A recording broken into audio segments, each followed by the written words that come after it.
ప్రతిరోజు మనము ట్యాపింగ్స్ చేయడం వలన శరీర అవయవాలు చక్కగా పనిచేస్తాయి. తల పైభాగంలో ట్యాపింగ్ చేయడం వలన మెదడును యాక్టివేట్ చేస్తుంది. మెదడు పనితీరు మెరుగవుతుంది. భుజం రెండు వైపులా ట్యాపింగ్ చేయడం వలన మీ ఊపిరితిత్తులు ఆరోగ్యంగా ఉంటాయి. అండర్ ఆర్మ్స్ కింద ట్యాపింగ్ చేయడం వలన మీ గుండె పనితీరు బలపడుతుంది. భుజం వెనుక భాగంలో ట్యాపింగ్ చేయడం వలన సర్వైకల్ ప్రాబ్లమ్స్ తొలగిపోతాయి. భుజం భాగంలో రక్త ప్రసరణ బాగా జరుగుతుంది. మెదడుకు రక్త ప్రసరణ జరిగి ఒత్తిడి, అనవసరమైన ఆలోచనలు తొలగిపోతాయి. మోచేతి పైన చేయటం వలన ఊపిరితిత్తులు బలపడతాయి. తొడల లోపలి భాగంలో ట్యాపింగ్ చేయడం వలన మూత్రపిండాలు ఉత్తేజితం అవుతాయి. శరీరం యొక్క పనితీరు మెరుగవుతుంది.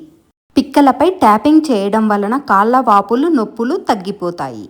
అరికాళ్ళపై ట్యాపింగ్ చేయడం వలన శరీరంలోని అన్ని అవయవాలు చక్కగా పనిచేస్తాయి. శరీరం మొత్తం ఆరోగ్యంగా తయారవుతుంది.